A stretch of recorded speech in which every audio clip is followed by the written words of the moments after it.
Ah, Christian guilt, how well we all know you. The story goes like this. We are presented with a picture of exemplary Christianity in harsh conditions. This image is then contrasted to our own lives, which seem ostentatious and pillowy soft by comparison. Impoverished Christians in other countries risk death to meet together in tiny unair-conditioned huts in the sweltering desert jungle. And they meet every week for 18 hours, where they weep with joy the whole time. Is it too much to ask that we skip a few McMeals and donate that money to the youth group? Shouldn't you want to do that? Well, when you put it that way, hey, wait a minute. That's just a guilt trip. And it's an effective one. Christians are, by prerequisite, willing to accept their guilt. But this is a comparison based on works. It really says, if only I was giving more money, praying more, and serving more like those Christians, then I would finally be good enough. But no, you wouldn't. Even the super Christians aren't good enough.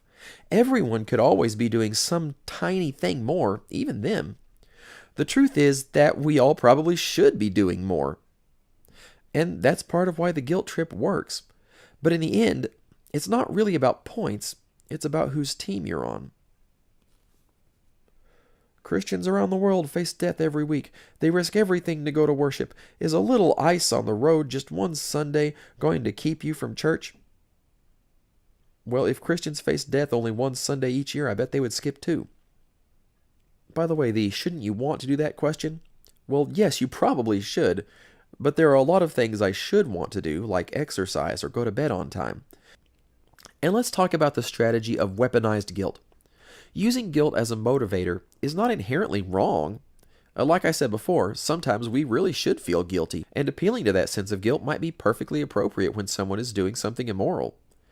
Because realization of the truth of our guilt is part of what drives us toward Christ. But it's not what holds us there. We go to Christ to be forgiven. But if guilt is our only motivator, then what is left to hold us there? Once the guilt has been absolved, we can just linger in a sort of limbo of barely Christianity. Just enough to get inside the door, but no more. And guilt is practically no use in motivating someone to move past this. Sure, you can move some of the people some of the way, but if they've been reading their Bibles, which they may not have, they know that while they still sin, they no longer have judgment set against them. Guilt lingers like a ghost. It can jump out and pester you. But if you see it for what it is, you know it can't really get you anymore. Of course, I am speaking of spiritual matters here and not those involving the law of your state or country or even the rules of an after-school club. But what else is left? What else can move a Christian and cause him to seek a more godly life? How about this? And now these three remain, faith, hope, and love. But the greatest of these is love. All three of these can motivate and move.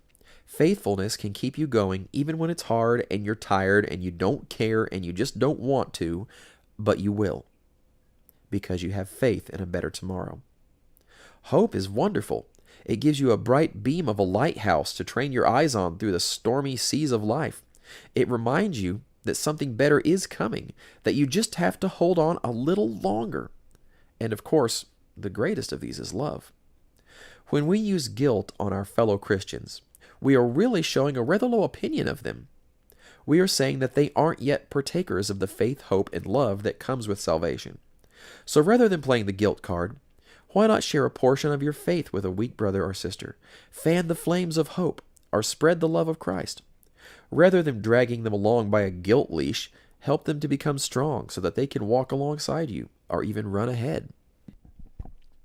Hey, what did you think of the lesson? Tell me in the comments all the places that I was incredibly wrong, because how else am I going to learn? And why don't you hit subscribe and the notify bell so that you can be alerted anytime I have a new lesson come out, and then you can tell me what I got wrong on those too.